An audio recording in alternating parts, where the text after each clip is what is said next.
Hey guys, I'm Kinsey Schofield with The Nocturnal. I had so much fun researching the three of you guys. Okay, so Oh. there's a story about a trip to Hawaii where somebody's sleeping in their car, eating fish and reading books. You guys went to Paris together, which looked so romantic. I'm loving that. Okay, Kinsey did her research. Okay. We stand our research queen. Thank you. Yes, all right. I think this show is so well thought out, sincere, and funny. How much of your friendship contributes to that success? Does the relationship you have with each other allow things to go smoother? And that's really, I guess I'd say I'd like to know that from you, Lucia. Okay, great.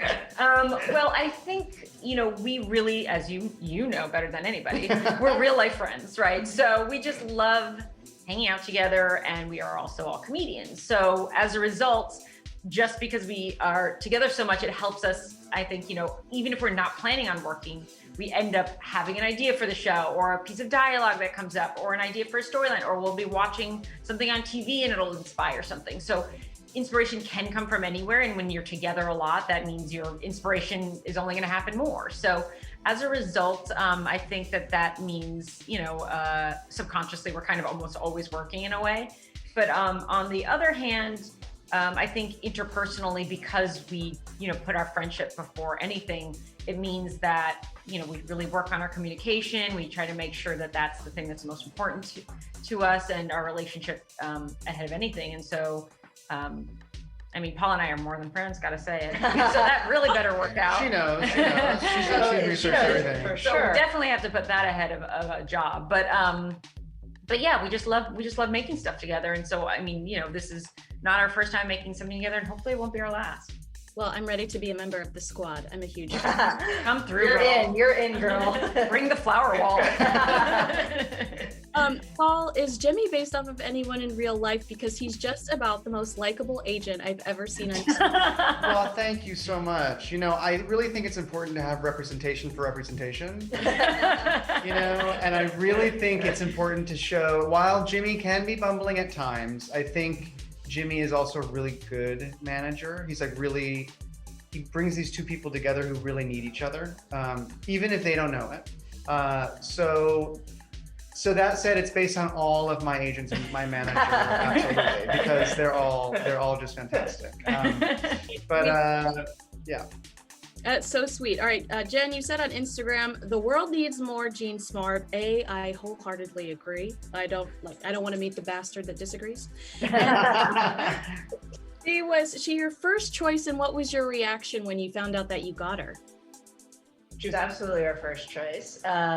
We were, just over the moon. Like, getting Jean Smart you couldn't ask for a better gift as writers, producers, directors, fellow actor. Like, she is just incredible, and she is so incredible in this show. And, we talked a lot about, as we were developing this idea, tonally, we wanted it to be really funny, a comedy, of course, but we also wanted it to be really grounded and dramatic in moments. And so when you're thinking of who can play this part, who can be this lead, you need someone who can do both things in equal parts. And in our minds, Jean is one of the best in the world at doing comedy and drama. She's just so incredibly skilled in both ways. And so we were just, we truly couldn't believe it. I still watch the show and I'm like, I can't believe we got her. She's just amazing. And we're so excited for the world to see her in this. Absolutely. It is so much fun to watch. Okay, Paul, there's a wax museum scene in Vegas where we meet Deborah's wax figure. What was the selfie situation like? Does everyone have one? And will it be your holiday card this year? I have a question for you. Okay. What do you think that was a wax figure? I did, but I wondered if it wasn't. It's Jean standing still. Can you believe? And so she can do comedy, drama, and still life.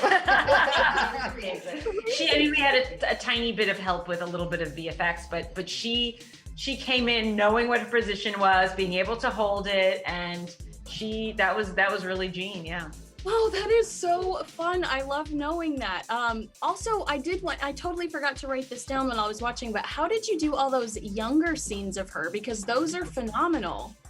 So isn't that crazy? Isn't it wild how basically, because Jean Smart has been on television since she was in her 20s.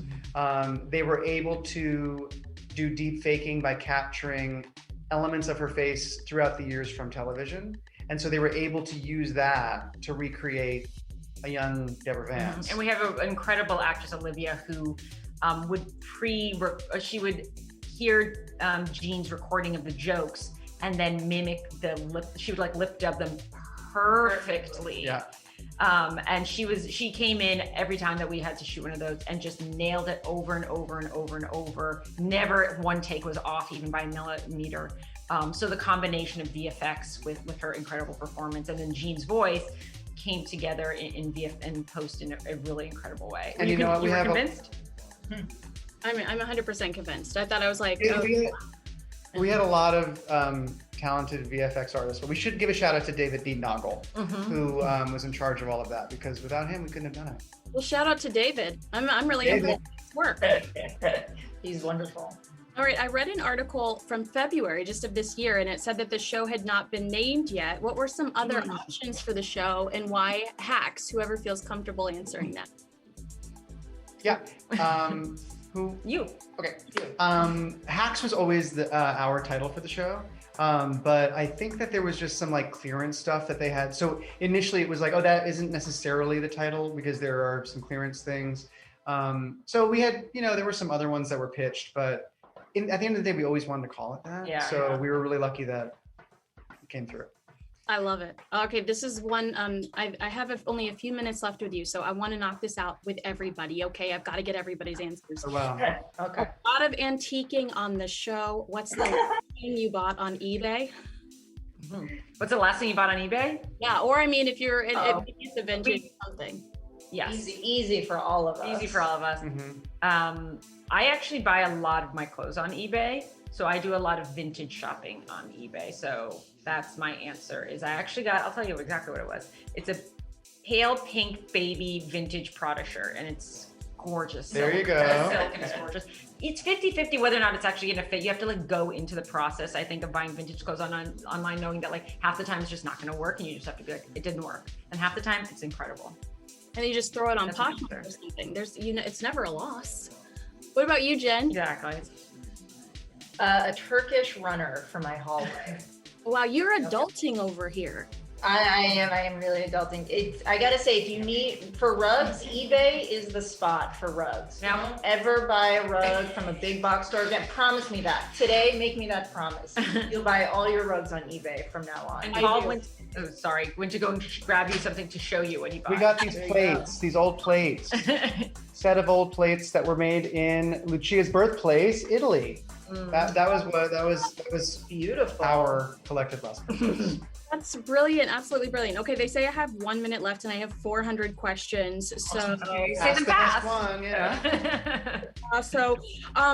here's a quick yes or no. Caitlin Olsen, she's has a totally standout performance. Yes. Amazing. Tell the world, please. Kinsey, wait till you see episode 7. Wait until you see episode She is 7. incredible. She's incredible. World is not Let me serious. ask my question really quick. Okay, I don't want to get in trouble. Okay, really stand. DJ and Deborah, their dynamic is wild. Deborah might slip up sometimes, and say cruel things, but her actions speak otherwise. She loves DJ.